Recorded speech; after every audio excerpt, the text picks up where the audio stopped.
ladies and gentlemen. It is me, Dukect live here on the Dukect Lounge. Thank you so much for joining me here live, right here, right now on the Dukect Lounge. Thank you so much for joining me, Dukect. Now, there's another things here that have been going on. I want to apologize because I wasn't able to do the live show yesterday. Audio issues, but they are fixed now. And this is a special edition of the Dukect Lounge on Saturday night. And, well, it seems how it's good. But I will still continue doing it on Fridays because, hey, I like Friday. It's good. It's nice. Since I've been doing podcasts, has been my daily day. So I will continue to be on Friday. So, don't worry. It's not a new day or anything else. As right now, this is just a special edition because I couldn't do it last night. But I'm going to do it here. And, that's the reasons why. Okay, so let's get some things out of the way now. Shall we? Because there are some things right now that the WWE, I just found some interesting news, ladies and gentlemen. Because right now, supposedly, Brock Lesnar is not going to be at Hell in a Cell. In fact, he's not going to be at Survivor Series, or tables, ladders, and chairs. And the one time he's going to be, where he's going to be? He will be at Hell in a Cell. That is, wow, amazing. I understand that he's going to be, I know Brock Lesnar is busy and this, or the champion is good. I like that. I like the fact that he's a champion that you have to wait. You have to build up to the final boss of WWE and such. A truly monstrous guy, a la like Vader, or Vader and guys like Vader and guys like just really destructive and just completely just destroys people, which I like. Even though they're mucking it up again, having Cena, almost be victorious. I have no idea why they do. I don't get that. Why in the world would you do that at WWE? Why in the world would you do that to one of your main guys? I don't get that. I mean, Cena should not even be near. Personally, I don't know why Cena should be anywhere near coming close to being Brock Lesnar.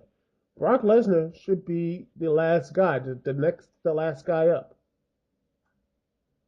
That is what he should be. Not this, no. He's, Cena, how much I like him, he shouldn't be the guy knocking him out. Lesnar should be like, for that, it's an instant star maker.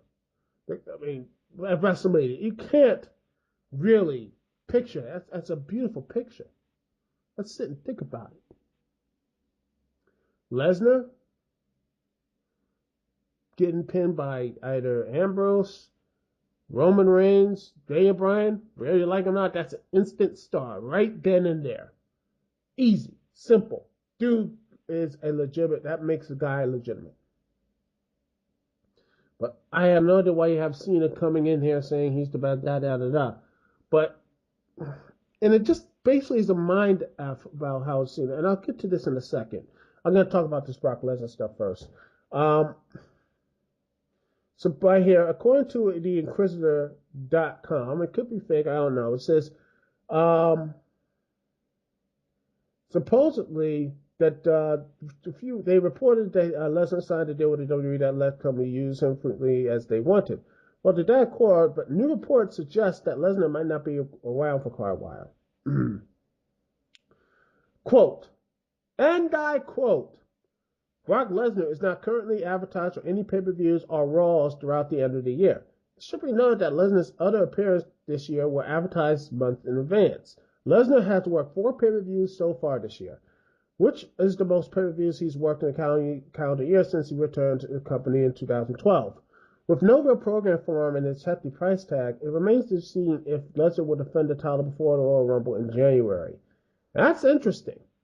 Really interesting because, well, it looked like I honestly think I would see him at least at Survivor Series. I would see him there, but there's no. I just don't get that. I just don't get what the WWE's doing, unless they really think that John Cena and Ambrose and Rollins will continue this thing up into perpetuity. I don't get that, but that's just my personal opinion. Anyway, now, back to this whole Ambrose thing and such, and everything else, the storyline. Now, I get it. I get the reason why Cena is upset, and Ambrose cost him his chance to become world champion, and I do see the reasons why he should go out there. Seth Rollins, I think that makes sense, and I agree with that. But here's the thing. I think a lot of people will agree that makes sense. But the thing is about Cena, whether in his own way or not, whenever a young superstar today get with John Cena and the feud with them, they always end up in a worse position. They always end up in a very bad position and basically at the end of the day become forgotten about. They become forgotten about. They become completely and utterly disposable. See Bray Wyatt, see Dolph Ziggler, see CM Punk. I mean, let's be honest. CM Punk, after this whole rebellion and stuff, it was somehow turned around to John Cena. No, Donald Trump, but turned around to Triple H being right of all days. That's just, precious. It's just, I don't know. Maybe that's just me. That's just me. So let's go and that sort of thing. Maybe I'm going a little on the nut side. I know XD will say I am, but I don't know. It's just Ambrose is so much the crowd wants Ambrose. They like Ambrose. They like Roman Reigns over John Cena. And if they're gonna have this whole Cena, Ambrose, and Rollins come in, it's going to really muddy the water. I'm sorry, it really pissed me off. That I like Ambrose. He's one of the real reasons why I like going to Monday Night Raw and watching Monday Night Raw. I like watching Monday Night Raw when he's on there. He's always there. It's always fun seeing him. Seeing him on the show. It's always fun to see. But yeah, it's just to me when I watch Cena just sit there, mingle with these younger stars. It frustrates me because I don't think that Cena is going to be the main guy. I don't think, maybe it's my personal opinion, but I don't think that Cena is a good carrier. He's not going to really pass on the torch as well as he should be. But then again, maybe I'm wrong. I could be wrong. I want to be wrong. I want to see Cena. I hope the end goal is not Cena getting the championship back. I hope the end goal isn't. This is an easy way to make a big star. WWE, don't screw this up. That's all I gotta say. Anyway, we'll be right back right after this little song. Right quick. We'll be right back here live on the Dukect Lounge. Thank you so much for listening to me, Duke CT. We'll be right back right after this.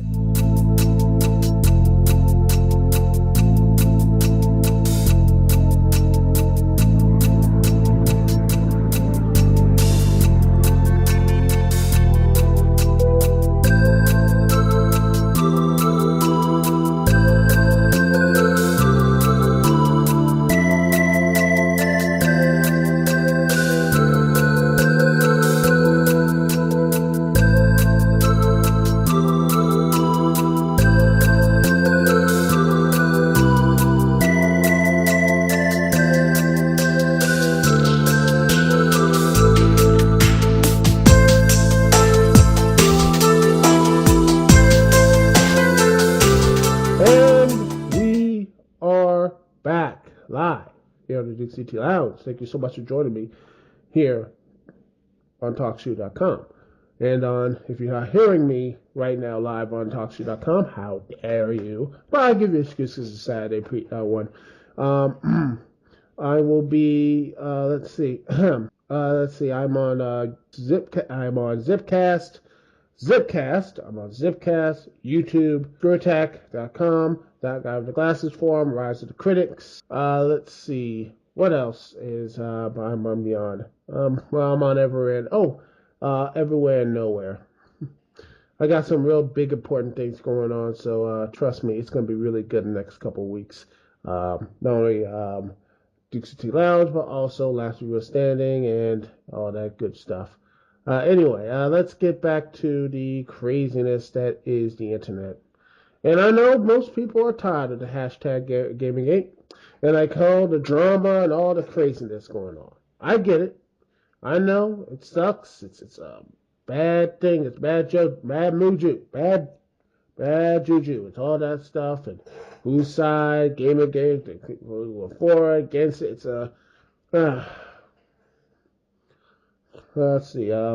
But I'm going to be talking some interesting things. I'm going to be talking about some a new study that came out from Rutgers, actually, from Rutgers University, and it's it's interesting, but not surprising. But because I do think we need some positive news here in the world. So here it is, ladies and gentlemen, from mainline media news. The link will be in the description as always.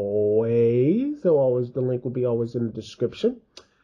I will be link up. It's by Linda Stein, and this is this article goes down to say they this is something very interesting. It's something we already knew, but it's not actually a really big surprise. It says, quote, GTA, Grand Theft Auto, Call of Duty, Assassin's Creed, Halo. These are a few of the violent video games played by countless people. And whenever a school shooting occurs or anything else, and whenever a school shooting occurs, pundits tend to pin the blame on violent video games as a precursor. But that cause and effect judgment appears to be wrong, at least for most gamers. Villanova Associate Psychology Professor Patrick M. Markey, along with his wife, Charlotte M. Markey, a Rutgers University Associate Professor, conducted a study that shows violent video games do not incite violence unless a person has certain personality traits. Markey said he hadn't expected the results he got. He says, quote, "It's counterintuitive to what we thought would happen," said Markey. The study compared 30 years of FBI crime statistics and how they lined up with violent video game releases. He expected that shootings would increase when the new violent video games come on the market. However, the exact reverse happened. As of the most popular violent video games, Grand Theft Auto, Call of Duty, Halo, showed that homicides constantly decreased following the release of new versions of the games, he said. Markey theorized that violent people might be attached to violent media and be inside playing video games rather than out on the streets wreaking havoc. By removing people with proclivity towards violence because they are playing a game, watching violent films, playing a video game, violent films and video games may work to reduce overall violence levels, he said. However, a short time later, the effect dissipates and the violence levels return to normal. Interesting. Very interesting, but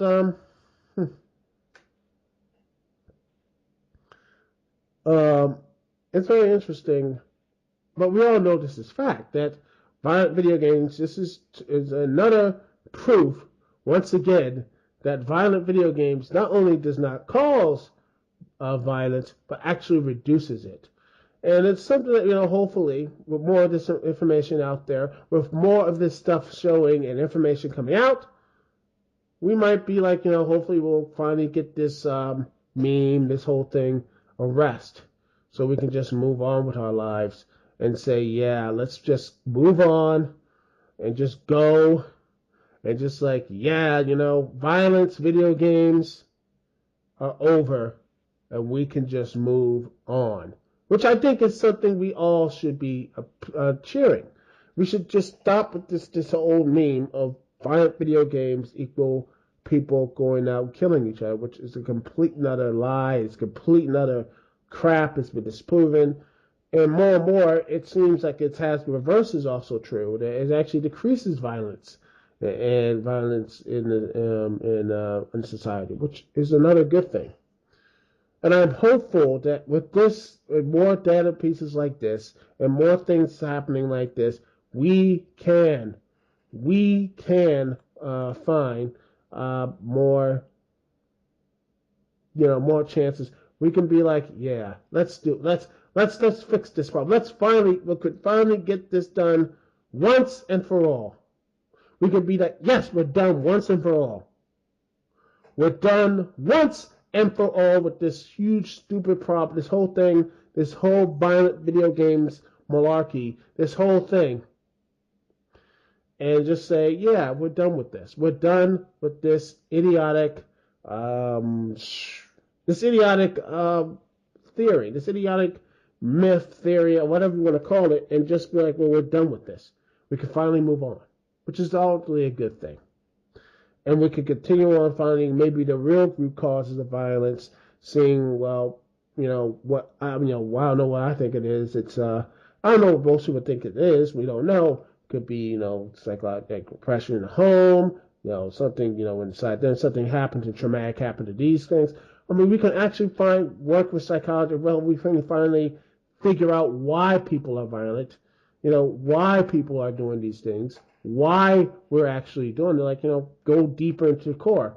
I mean, what is the solution to this? It's not taking down violent video games. It's not restricting them or anything else. We need to find a true solution to this problem.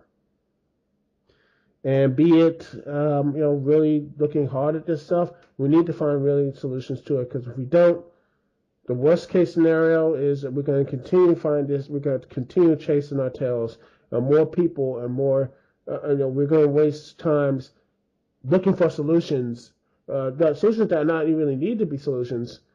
And while we need to find real hard solutions, real cognitive solutions that will actually help our society, we continue chasing ghosts, and that is a really bad and negative thing. Anyway, that's our show for this evening. Thank you so much for joining me. And remember, you can hear this podcast live on TalkShoe.com. Always remember, you got the chat room you can always call in. Remember to call in. The phone number is 724-444-7444. The call number is 724-444-7444. And the call ID to connect to me, Dukect, is 92417. Call ID is 92417. Also, there's, shoe phone. You can call this thing and click it, and bam, you're right there to me. That's all you gotta do. And that's it. Everything's happy. Everybody can go on, be like, yeah, we're moving on. Woo, we can go in, swoop, and just go up and do that sort of stuff. Be positive. You're in, you're out, and you can talk to me. Also, remember, chat room is always on lock. If you have some questions, you can type the chat room. And remember, comments on the YouTube at ScrewTech or whatever. Comments, criticisms, whatever. Anything to help bring the positivity to the show. That is what I want to do. Anyway, it's Dukect here. Thank you so much for joining me. Peace and love. I will see y'all when I see y'all later.